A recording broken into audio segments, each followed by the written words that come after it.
Vaccine की किल्लत से कोरोना के खिलाफ अभियान कमजोर होगा। सीएम अशोक गहलोत की आशंका सही साबित हो रही है। 3 जून से जयपुर समेत पूरे प्रदेश में 18+ वालों का वैक्सीनेशन ठप है और आशंका है कि 10 जून से पहले यह शुरू भी नहीं हो पाएगा। वैक्सीन की किल्लत ने मिशन वैक्सीनेशन पर कितना असर डाला है, इस रिपोर्ट में देखिए। वैक्सीन की किल्लत ने रोकी रफ्तार। अब 9 जून तक वैक्सीनेशन ठप।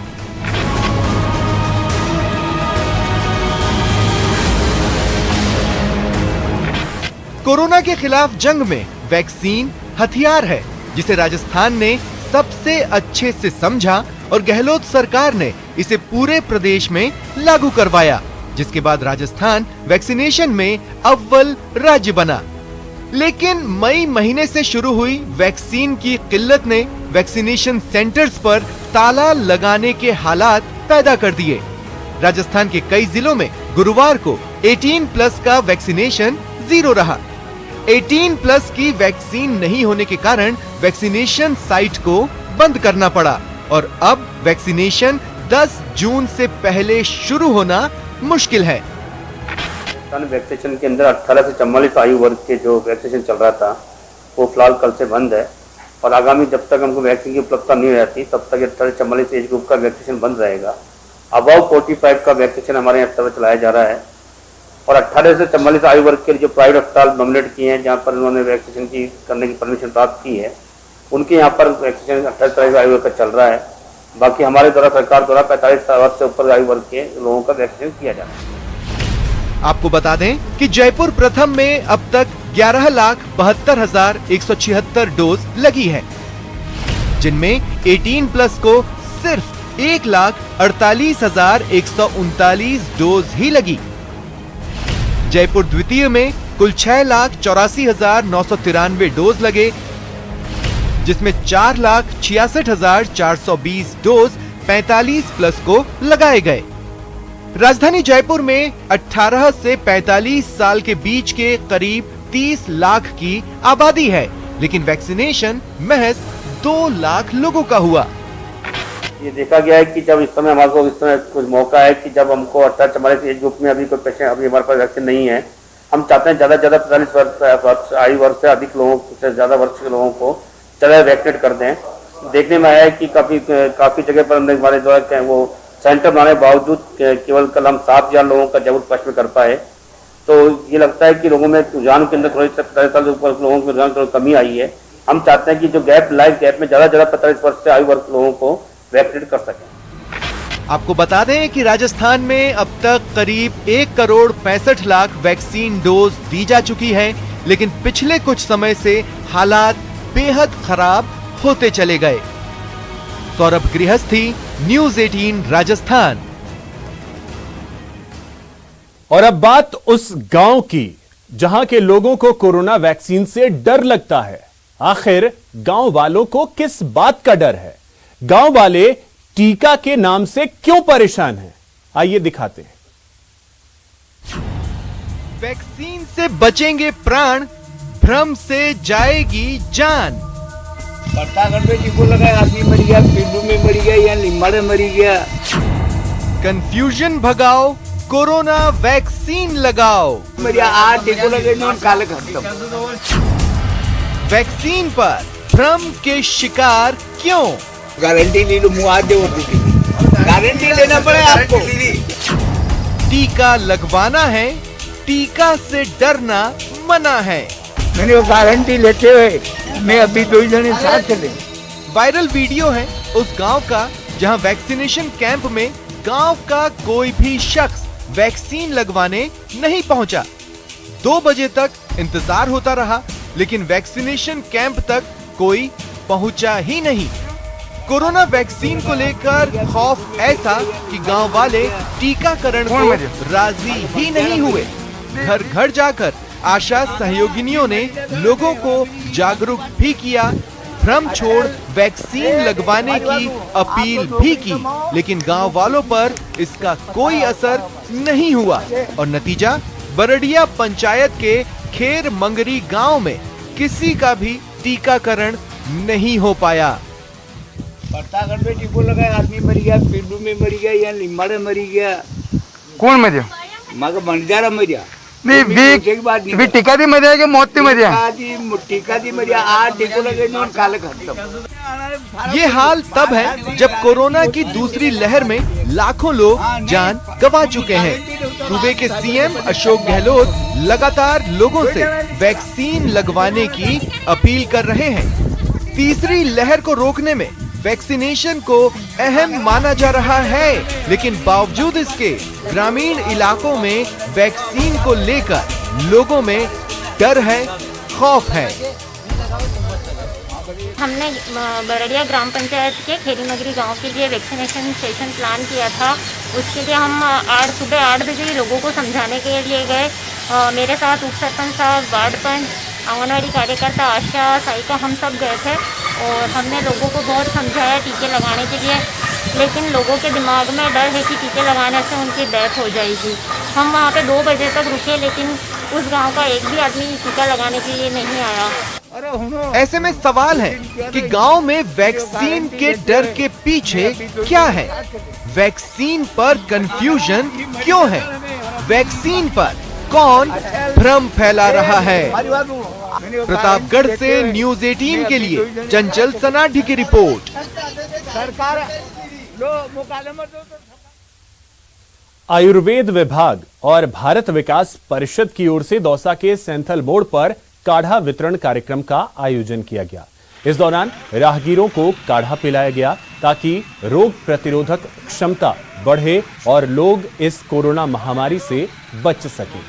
कार्यक्रम का जायजा लिया हमारे संवाददाता आशीष शर्मा ने।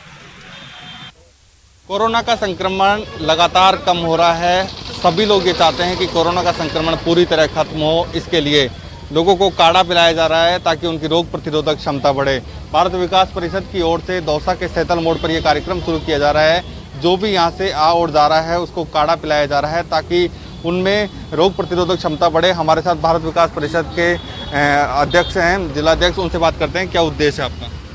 सब में प्रतिरोधक क्षमता बढ़े काढ़े से और इससे कोरोना से बचाव हो, इसके लिए हम काढ़े का आयोजन किया जा रहा है और ये आयोजन लगातार 2-3 दिन किया जाएगा, जिससे लोगों में भावना बढ़े और इस कोरोना के गाइडलाइंस का पालन करें। कोरोना काल में जो ये काढ़ा है कितना साबित होता है लोगों के लिए, कितना अच्छा रहता है? हमारे साथ आयुर्वेद विभाग के अधिकारी हैं, ओम प्रकाश जी, इनसे बात करते हैं। सर, ये बताइए कि कितना सार्थक है ये कोविड में? इस कोरोना काल में इम्यूनिटी बूस्टर के रूप में क्वाथ बहुत अच्छा काम कर रहा है। इससे लोगों की इम्यूनिटी पावर बढ़ती है, तो जो कोरोना का जो संक्रमण की भया होता है वो इससे कम होती है। आपके विभाग द्वारा क्या कई जगह पे चलाया जा रहा होगा अभियान? कितना चला दिया? हमारे हर औषधालय में इस तरह का अभियान चल रहा है। हम क्वाथ वितरण कर रहे हैं, साथ में इम्यूनिटी बूस्टर के रूप में दवाओं का वितरण हर औषधालय द्वारा किया जाता है। सर्वे का काम भी चल रहा है। बिल्कुल, कोरोना संकट में आयुर्वेद विभाग भी अपनी भूमिका निभा रहा है। जगह जगह काढ़ा वितरण किया जा रहा है, लोगों को रोग प्रतिरोधक क्षमता बढ़ाने के लिए दवाओं का वितरण किया जा रहा है और उसी कड़ी में आज भारत विकास परिषद के सौजन्य से यहाँ पर भी ये काढ़ा वितरण किया जा रहा है। उद्देश्य एक ही है कि कोरोना का संक्रमण कम हो, लोग जल्दी से इस कोविड की जो बीमारी है इससे निजात पाएं और जो जीवन है वो वापस पटरी पर लौटे। आशीष शर्मा, न्यूज़ 18, दौसा।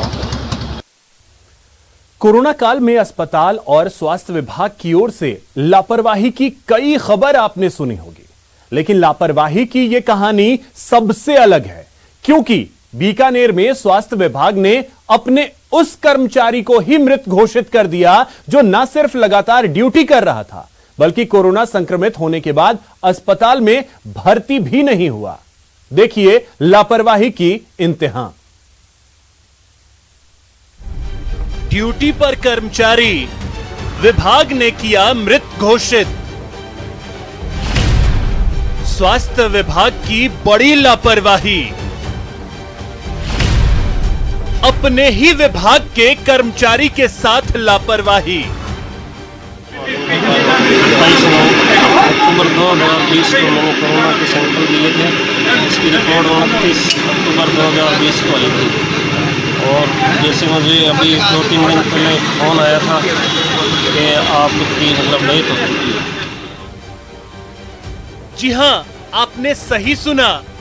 आपके स्क्रीन पर दिख रहा शख्स बता रहा है कि वो तो जिंदा है, लेकिन सरकारी कागजों में वो मृत है।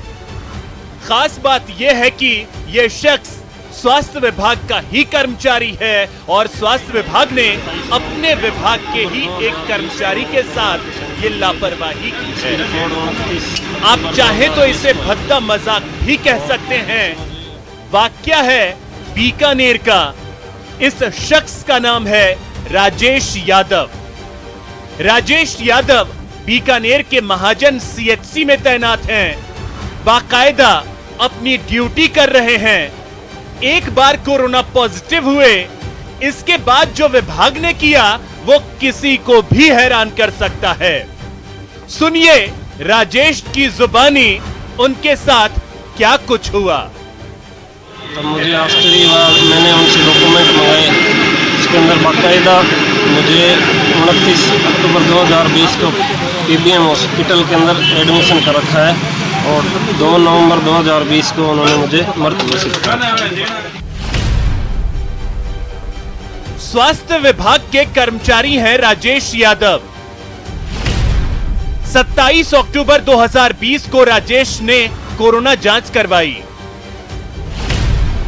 29 अक्टूबर को राजेश की रिपोर्ट पॉजिटिव आई। राजेश को पीबीएम अस्पताल में भर्ती दिखाया गया, जबकि होम आइसोलेशन में राजेश का कोरोना का इलाज हुआ था।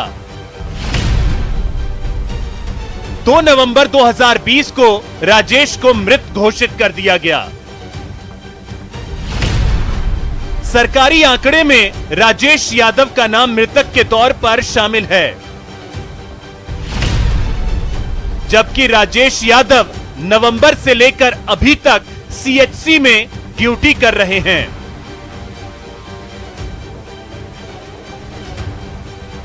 सवाल किससे किया जाए और किससे नहीं?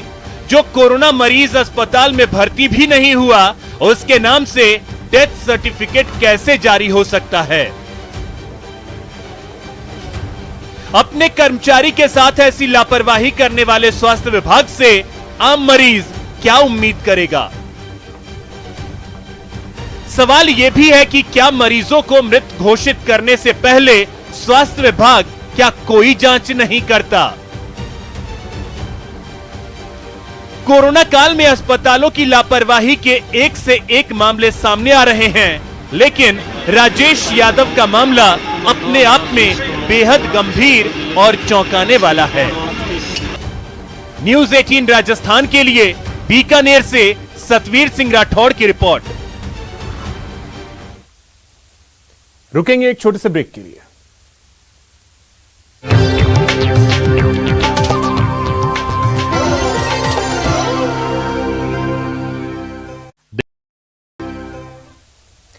ब्रेक के बाद आपका स्वागत है। सिरोही में शराब तस्करी का मामला तूल पकड़ता ही जा रहा है। अब निर्दलीय विधायक संयम लोढ़ा ने प्रेस कॉन्फ्रेंस कर खाकी पर गंभीर आरोप लगाए हैं। संयम लोढ़ा का आरोप है कि राजस्थान से गुजरात जाने वाले रास्ते पर जितने भी थाने पड़ते हैं, वहां पर पोस्टिंग पुलिस विभाग के आलाधिकारियों के शह पर ही होती है। संयम लोढ़ा का कहना है कि सिरोही के मंडार थाने में तो एक एसएचओ का एक साल में 3 से 4 बार तक ट्रांसफर कर दिया जाता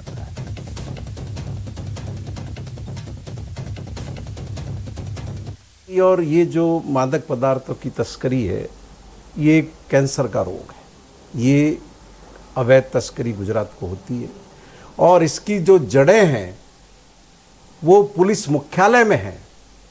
सीमावर्ती जितने भी थाने हैं सिरोही जिले के, चाहे रिको हो, आबू रोड सदर हो, आबू रोड सिटी हो, स्वरूपगंज हो, पिंडवाड़ा हो, इधर अनादरा हो, रेवदर हो, मंडार हो, यहाँ जितने भी अधिकारी विगत 22 साल के मेरे सार्वजनिक जीवन में मैंने देखा है, वो लगे वो किसी न किसी पुलिस मुख्यालय के बड़े अधिकारी की सिफारिश पे लगते हैं। और अब एक ऐसी खबर जिसे सुनने के बाद आप सिर्फ यही पूछेंगे, ऐसा भी होता है क्या? चित्तौड़गढ़ में खाप पंचायत ने शक के आधार पर एक परिवार का हुक्का पानी बंद कर दिया और 5 लाख का जुर्माना भी ठोक दिया।